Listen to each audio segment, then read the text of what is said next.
Doctor Jorge Enrique, buenos días. ¿El gobierno no se ha leído y no ha entendido el alcance y el impacto negativo sobre el desarrollo de Colombia que tiene Escazú? Bueno, buenos días. Miren, yo creo que es una pregunta que tiene que ver siempre el gobierno. Hay que recordarle a la audiencia que el tema del acuerdo de Escazú surge como consecuencia de unas mesas de conversación nacional que el presidente de la República estableció y donde algunos grupos en el marco de esas movilizaciones del 2019 solicitaron, y el gobierno desafortunadamente se comprometió a llevar eso al Congreso de la República. Afortunadamente en la legislatura pasada del Congreso de la República no lo sacó adelante, pero pues obviamente el gobierno pareciera seguir insistiendo en que debe hacerse esto una ley por la vía del tratado. Y aquí también hay que dar una claridad. Las iniciativas que tienen que ver con la protección de los derechos ambientales, con la defensa de los derechos y de los defensores de los derechos del medio ambiente, ni más faltaba, hay que aplaudirlas y hay que acompañarlas. Pero el problema es que el acuerdo de Escazú, como ustedes bien lo mencionan, tiene una serie de temas jurídicos que generan ambigüedades, muchas generalidades, y que eso de alguna u otra manera puede generar y genera preocupaciones sobre la seguridad jurídica para al menos la actividad que represento, que es el sector agropecuario. Y como esos tratados no se pueden modificar en el Congreso, sino simplemente es aprobarlos o no aprobarlos, pues desafortunadamente, y como lo hemos venido diciendo desde el primer momento, pues la única solución es que se archive, ya que el gobierno seguramente continuará adelante con este proceso en la Comisión Segunda del Senado. Doctor Bedoya, lo saluda Sergio Helt. Quisiera preguntarle, ¿acaso el país no tiene suficientes normas ya que permiten un equilibrio precisamente entre una producción agrícola sostenible y la protección del medio ambiente? ¿En verdad requerimos herramientas adicionales como este tratado que, como ya lo mencionaba Ademar, tiene muchísima letra menuda que puede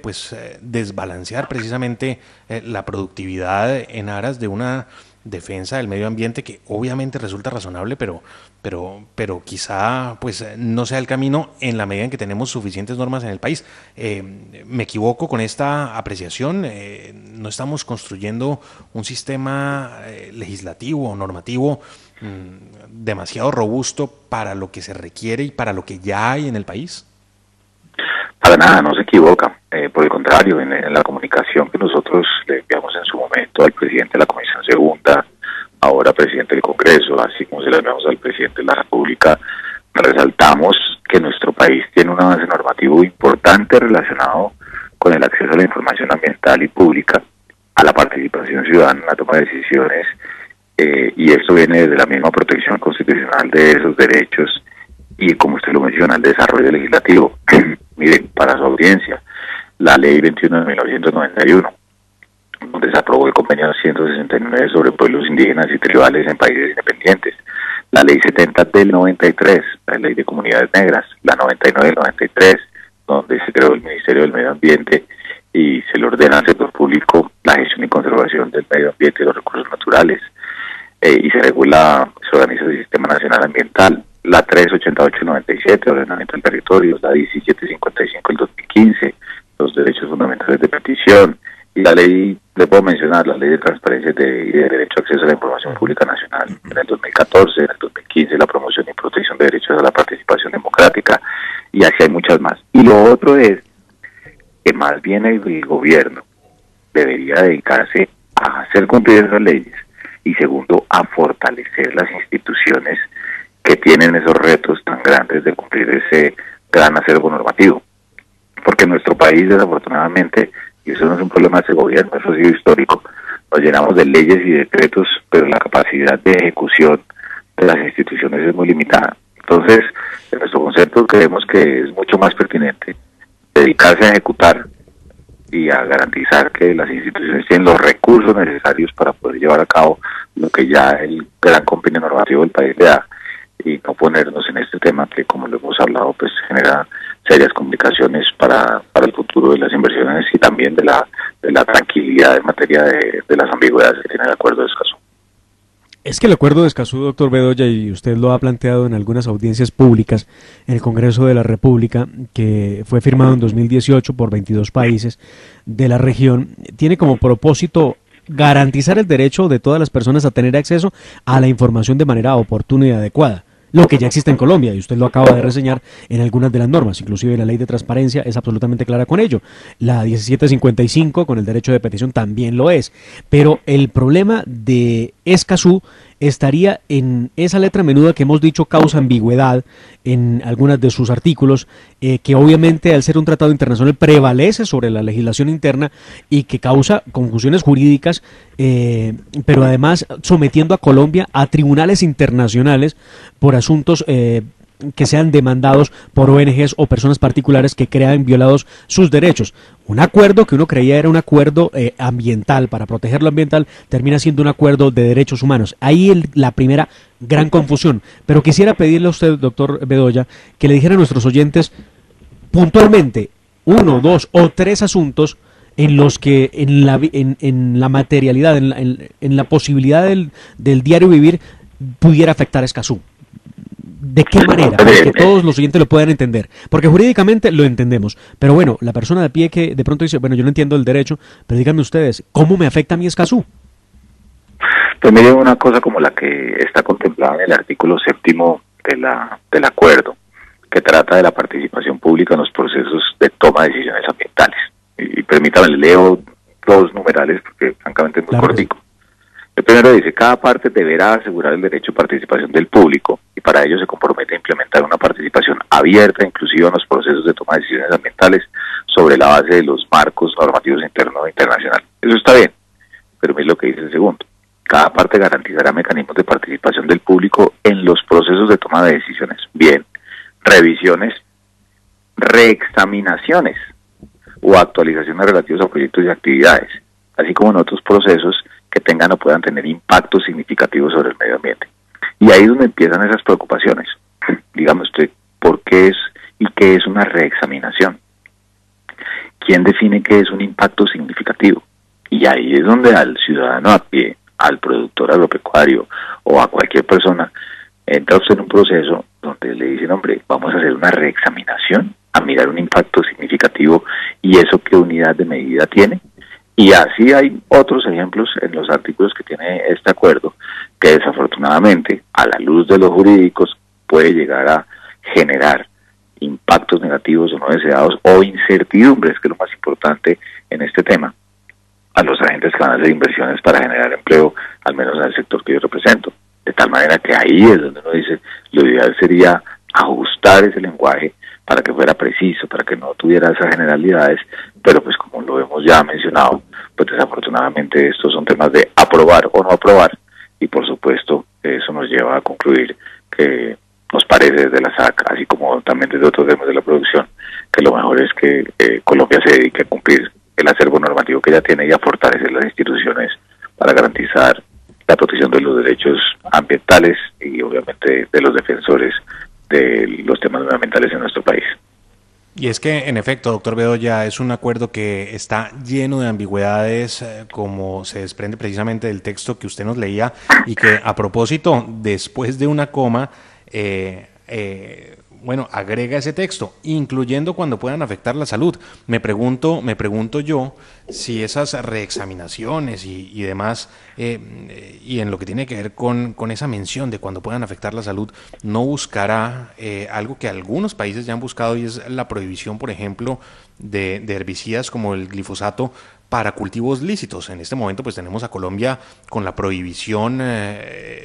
digamos parcial o bajo unos requisitos muy estrictos para utilizar el glifosato en cultivos ilícitos, pero se utiliza ampliamente en cultivos de maíz, de papa, de arroz. Bueno, ¿de cuántos productos no se utiliza? ¿No será que buscarán también llegar allí con textos tan ambiguos como este? Tratar de hilar muy delgado para incluir eso, ¿no? Lo de la afectación de la salud, y ahí apuntarle precisamente a los herbicidas, sin los cuales, me corregirá usted, pues sería imposible tener una producción a gran escala como la que se requiere para alimentar a toda una población como la de Colombia. No, indudablemente, y hay que tener presente que Colombia tiene una condición de país tropical y eso hace necesario el uso de insumos para control de enfermedades, porque de lo contrario se afectaría no solamente la productividad de nuestros productores, sino también las posibilidades de tener la capacidad de continuar supliéndole al país en materia de seguridad alimentaria como se ha hecho. Entonces, pues yo creo que la audiencia deberá entender que lo que se procura en estos casos es analizar de manera muy juiciosa estos textos jurídicos para que si le sirven al país, bienvenidos, pero que si hay cosas que deban mejorarse, deban ajustarse, pues que ojalá se pudieran llevar a cabo, pero insisto, como esto es un acuerdo que no se puede modificar en el Congreso de la República, pues obviamente la recomendación es que se archive. Y es desafortunado porque termina las instituciones que tenemos este tipo de posiciones jurídicas y técnicas entre estos temas, desafortunadamente algunas voces, yo no diría que estigmatizan, pero sí ya se empiezan a hacer unas críticas como si no quisiéramos defender el tema del medio ambiente y los recursos naturales cuando nuestros productores dependen de del correcto manejo y administración de recursos tan preciados como lo es el agua, como es obviamente la biodiversidad y demás. Aquí la discusión no es esa, aquí la discusión es jurídica, hay unas ambigüedades, hay unas generalidades, el país tiene un gran acervo normativo para hacer cumplir y ojalá para fortalecer presupuestalmente las instituciones que se tienen que dedicar a ello. Doctor Bedoya, lo que llama la atención es que Colombia, con todas las normas que tiene, con las corporaciones autónomas regionales, que son las llamadas a hacer veeduría y vigilancia de los recursos naturales, tenga que someterse a un acuerdo como Escazú, que valga decirlo, fue rechazado por otros países que creíamos entrarían, en el caso del Perú, por ejemplo, donde en Chile, por ejemplo, donde vieron lo contrariado que podía llegar a ser Escazú para el desarrollo de sus propios países. Y es que un grupo de personas que se dice campesinos diga que no le parece una obra de infraestructura o no les parece la explotación de un campo para sembrar maíz, sorgo, soya, no sé, arroz, porque simplemente no les parece, pudiera llevar a que la empresa agroindustrial termine por irse del país o termine por no lograr producir empleos y producir riqueza, producir insumos de consumo para los colombianos por cuenta de el parecer de unos pocos que no necesariamente requieren estar informados para poder exigir que se retiren o que se paralice el trabajo que vayan a realizar. Y lo que más me preocupa a mí es eso, esa posibilidad de tener medidas precautelativas sobre las obras de desarrollo en el país. Claro, y no solamente afecta a sectores agroindustriales o inclusive puede ser turísticos y otras cosas, sino también, yo le digo, a los pequeños productores, porque es que al final del día las generalidades o las ambigüedades que se puedan derivar de este tipo de situaciones afectan a cualquier ciudadano. Y por eso nosotros hemos sido muy respetuosos frente a lo que es,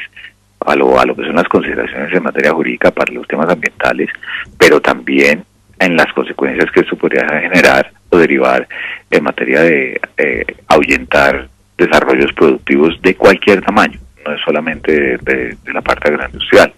Y por eso es que pues hemos tenido esa postura desde que inició el debate, así lo dijimos en las audiencias públicas que en buena hora el Congreso de la República materializó. Y ojalá pues el gobierno nacional reflexione sobre este tipo de temas, porque yo creo que no es llevar al Congreso asuntos que simplemente se consideran positivos, sino escuchar a todas las voces. Si al final el gobierno decide que, independientemente de lo que digamos desde los sectores productivos, pues hay que llevarlo, pues por menos mal, para eso está el Congreso de la República, y confiamos en que sigan escuchando los argumentos y se haga nuevamente la debida discusión. Y ojalá pues esto no termine siendo una realidad. Doctor Jorge Enrique Bedoya, presidente de la Sociedad Colombiana de Agricultores, muchas gracias por estar en La Hora de la Verdad. A ustedes un feliz día, muchas gracias.